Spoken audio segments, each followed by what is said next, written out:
Uh-oh, you're sideways. Can anybody tell me what's going on? Tell me what's going on. If you open your eyes, you'll see that something is wrong. Hello. Yeah, can you turn it? Can you, yeah. How is that? Hi, Paul. How are you doing? I'm okay. Are you involved with UNICEF in any way, or just wearing the shirt? Once upon a time, I had a project I supported UNICEF. Oh, okay. So, how was your week been, Paul? Fair enough. Fair enough. Yeah, fair enough. You're working on some new kind of potential projects and so forth, or? Yeah. So there is a program I'm starting about. It's an adolescence program. Well, Robert likes to call it a summer camp, but it's literally summer all year round here. All year round, so, yeah. I'm bringing in my American tendency to when we think of camp, we think of summer, but yeah. It's always summer in Uganda. So it's a holiday program for children, where we shall be trying to mentor them. Given there's a very big gap in parenting lately, because of what some of the things we've been discussing, wokeism or wokeness, and children are getting less attention for parents because parents are in the grind, they're trying to chase the bag.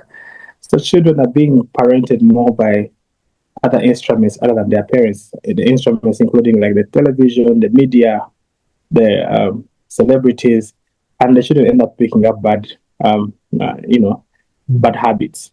They are not raised in the ideals of the parents. So we're preparing a program where we shall be trying to bridge that gap, but as psychologists and a couple of other mentors that we shall bring on. And it will be a holiday program for a week. It's just something I'm planning right now. But I'm also open to ideas from our viewers, what they think I need to do. Okay. So we've kind of talked about before, Paul. Do you where do you kind of see us falling on the conservative versus liberal continuum? Where do you see us falling on that? If someone is to look at it on a shallow level, we're more conservative than liberal. But if I was to speak for myself, I think they're both sides of the coin that I subscribe to. I'm more in between, though I'm probably more conservative than liberal. Yeah. I guess I kind of see myself the same way. I don't really fit nice and neat into the category of liberal or conservative. But I think if you look at some of the ideas, the traditional kind of ideas that we've been promoting on the show, it tends to lean more towards conservative. And I think that our audience tends to lean more conservative than liberal, but maybe that's not true. I don't know. I think we do have conservative people that watch us, but I think we've also have other people like a nerd who don't really fall into that liberal conservative kind of category, and they don't like that kind of terminology. And I can see the point, because I think sometimes the conservatives and liberals, in some areas, there's not a lot of difference between them. For example, I know in America, for example, the conservatives and the liberals both tend to support war. And I think you and I, we're both kind of, we don't really like the war narrative so much. But I asked the question, Paul, because I want to discuss a video. Yeah. In which, and I saw this video on TikTok, and I've been trying to track down who this person is, and I don't seem to be able to find who this person is, because when I found this video, it was actually posted on somebody else's TikTok page, And when I try to look for it, all I can find is different versions of this video on different people's pages, and I can't track down who the original person is. So I don't know who this person is. But I wanted to show this video, and I want to watch this video, and I want us to kind of react to this video. And basically what this is, it's basically what this is.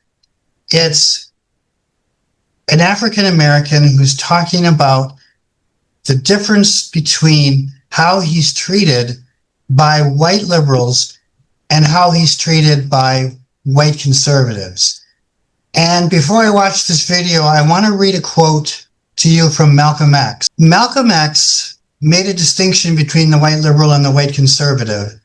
And he said that the white liberal differs from the white conservative only in one way. The liberal is more deceitful than the conservative. Both want power, but the white liberal is the one who has perfected the art of posing as a Negro's friend and benefactor. So that's an interesting quote from Malcolm X. Maybe we can come back and discuss that, but I want us to be thinking about what Malcolm X said as we watch this video. So let's watch this video, and then we're going to react to it. All right. I think let's watch it. All right. This is the difference between a white liberal and a white conservative in the eyes of a black man, okay? Now, I've lived in California, I've lived in Texas, I've lived in really red, I've lived in really blue, okay? Here's what the liberals will do when they see a young, articulate, successful black man. They'll be like, oh my gosh, it must have been so hard for you to overcome the disparities, the discrimination, the racism. It is just so amazing that you've become the exception to the rule. You have just created something for yourself that is just so difficult for minorities to do. And we're just so proud of you.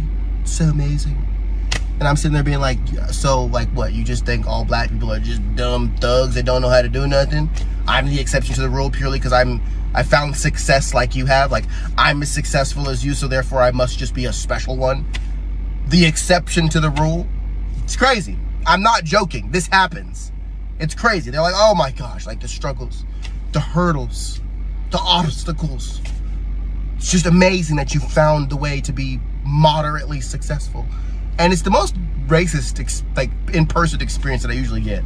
And it's just like the assumption that I'm just like part of a group of people that are incapable, period. Here's how white conservatives do it. They'll see a young black man, articulate, successful, and they'll be like, word, dude, congrats, man, pulled yourself up by your bootstraps. That's cool, bro, keep it going. And then they leave. They leave. Because they don't care. Conservative, they don't care. It's like, oh, you worked hard? You want a cookie? You want a cookie for working hard? And they don't care. They're like, dude, are you kidding me? I'll congratulate you for just being a hard worker, but like, I'm not gonna sit here and, you know, sing in the arms of an angel. There's a black man trying to make money. It's like ridiculous. So I love conservatives for that. Like, hey, word, dude. Good job, man. Keep it going. And they walk off. Liberals gotta freaking sing me a song, tap dance a little bit, get on their knees and kiss my big toe, apologize for their whiteness, and tell me that I'm the exception to the rule because all black people are stupid. And it's just like, damn, liberals, y'all really are so ignorant you can't see your ignorance. It's painful. I genuinely, I'd rather be ignored than praised for my disabilities. Fake disabilities, by the way. Anyway, that's all I was trying to say. All right, Paul. So there you have the video. What's your initial kind of gut reaction to that? What do you think? Yeah, I feel like, well, I've not been in America, but I've seen a couple of liberals speaking online and conservatives speaking online, and I know that I've come to understand, to appreciate the fact that one side is very idealistic, and another side is more of a realist, you know. Liberals are more idealistic. They talk of a world of utopia where everyone is happy, where everyone loves everyone, where everyone tolerates everyone. And yeah, you know, but it's only in Disney movies. It's only You know, what? it's only in the Disney cartoons. You know, it cannot happen in reality because uh, the world is competitive. The world is, you know, if you don't do enough for yourself, you know, there's what we call personal responsibility. Sometimes we fail, sometimes we succeed, and that's real. That's the reality of life. If you don't put in enough effort, you don't get somewhere. Now, the liberals, they tend to want to, you know, to balance things, even without effort. So, we want to give people what they do not deserve, per se, because of, you know, because of their agenda, because of their race. I think at the point where we're at in life, in this in the world, we're at a point where people are accountable to what they do, to the efforts they put in, and that's how much that's as much as they can receive. We've seen people from lower backgrounds getting to the top. We've seen people from the higher backgrounds getting down. Like where I'm working in the rehabilitation centers, we have clients who are from very affluent families, but because they took it for granted, they are down, down, down, down. They are worse than people who are in very bad backgrounds. So I like the approach of the conservative because if you've worked hard to get somewhere, well, you deserve to be congratulated because it's not easy to work hard and get somewhere. But that's what you're supposed to do, you know. Yeah, that's what you're supposed to do. If you go to a football match and you win the game, you can't want us to praise you for a whole year because you won one game. Like that is what you're supposed to do. You have to do training and win the game. So yes, you celebrate it, but then life moves on. Now, from what I watched in the video, the liberal would they would go overboard about it and in a sense patronizing some particular groups of people like the black people. It shows that they're incompetent. It, you know, not directly but indirectly are showing for Yeah. If you because he's kind of like saying like the people look at him as because I've overcome and I've been successful that somehow I'm the exception and somehow I've overcome all of this as if I'm too stupid. You know, as if he's too stupid to be able to make it on his own, you know. yeah, that's what I'm trying to say. Like he's trying to make the black look like they try to make the black look like um they are disadvantaged from the start by virtue of being black, which may not necessarily be the case because, and I think it also ties into the initial things Trump talked about when he had just taken power. The DEI hires, you know, hiring people just based on their race or gender, not because they deserve it. You know, people need to we should live. And the world is a meritocracy per se. You are supposed to earn your place. We don't have to give you a job because of a sympathy vote per se, you know. And if a black man is at the top, they earned it. If a white man is at the top, they earned it. We don't have to make a very big deal about it. Yeah. So these categories of liberal and conservative have meaning in the U.S. How well do you think these terms extend to the culture of Uganda? Do people tend to think of themselves in Ugandan culture as being liberal or conservative? Do they widely use that kind of terminology here?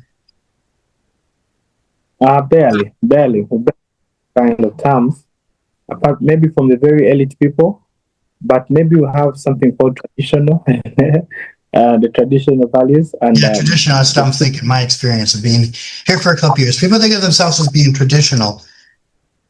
Yeah, or maybe even right. They lean more towards traditional people lean more towards conservatism. Yeah, maybe that, but we don't have that. These terms are not so open in this name. Right. Yeah. So yeah. So we usually talk about traditional values. A traditional man, a traditional woman. We don't hear the word conservative in Uganda more often. Yes, a few people talk about them, but those people who are very exposed to the Western world. instead of the terms of liberal or conservative, we have traditional, and we don't have the other word for liberal. Maybe for maybe open-minded people, the average person at least would say that. Now, when it comes to liberalism, it's something that is Western and is being maybe forced onto us, and it's more among the Gen Zs. It's more among the Gen Zs who are very liberal-minded because of social media and movies and series that they watch. So, but for our generation, the millennials and those before, people are more towards conservatism than not. For the millennials, the Gen Xers, and the other generations, the older generations. Yeah. Tend to be more traditional in Uganda. I've seen that since I've been here in Uganda for over 2 years.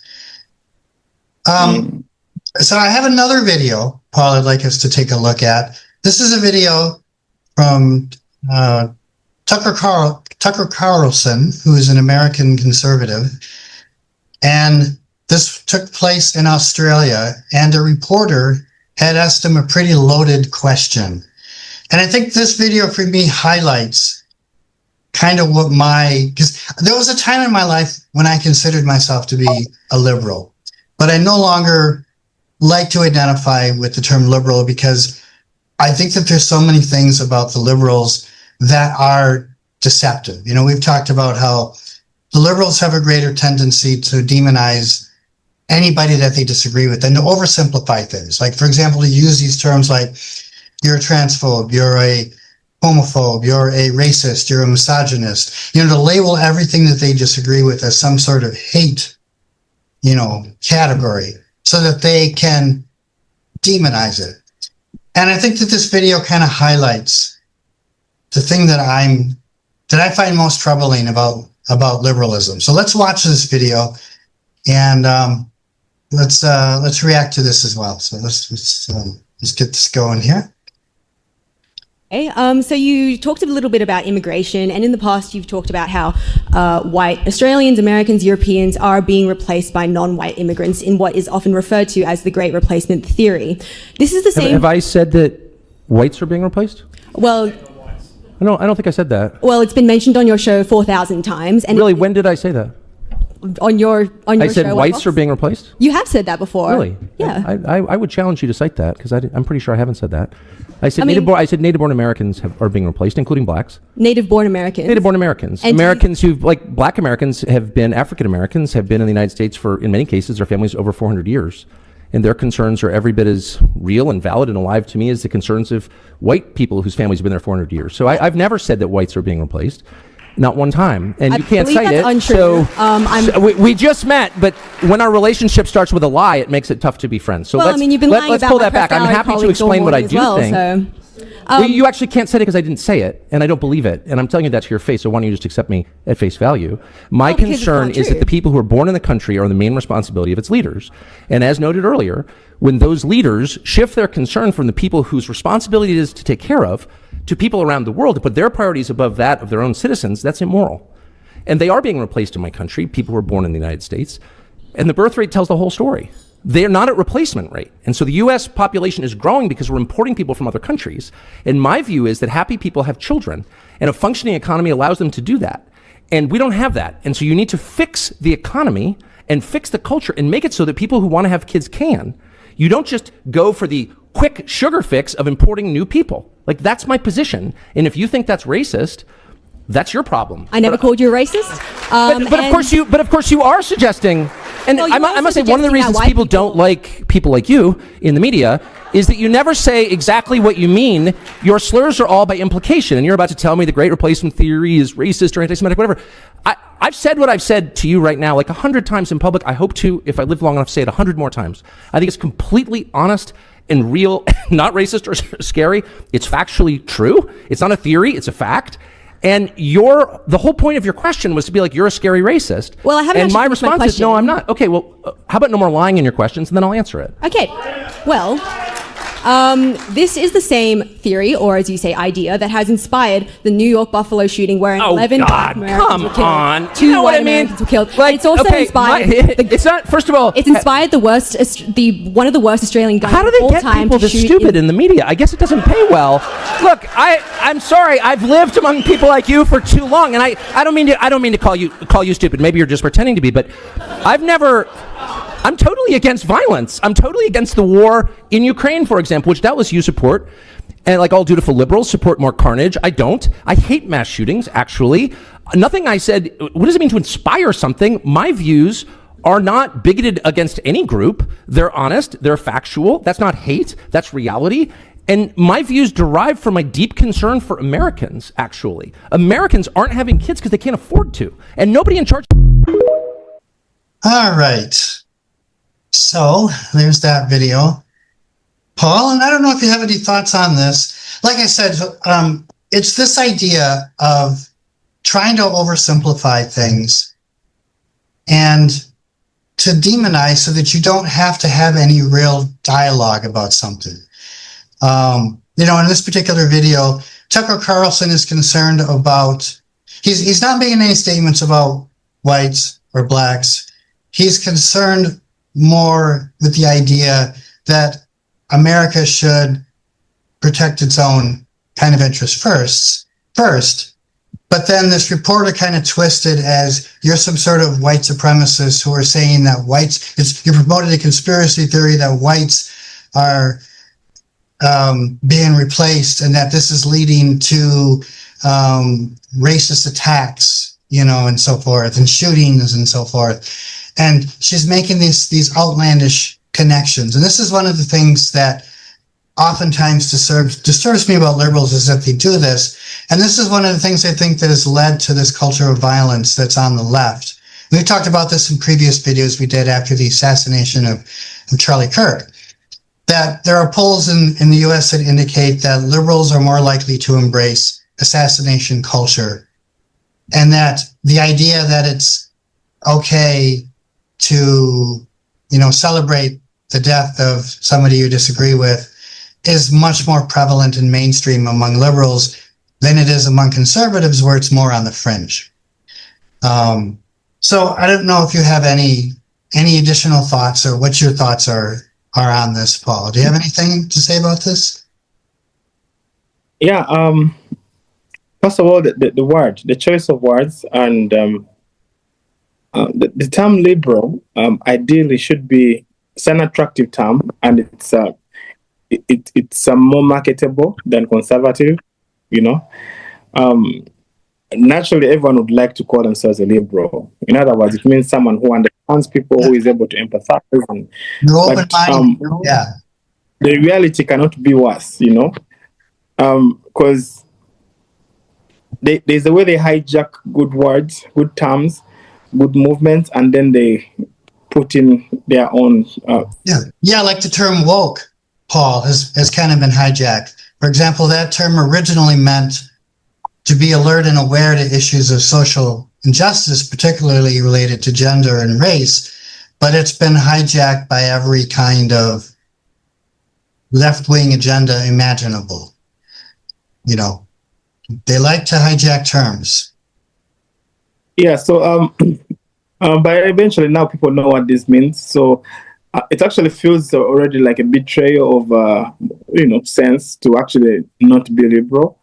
But they've gone so far off that people are comfortably against them because and they don't have their logic is not as rational. That's why you find that they cannot sustain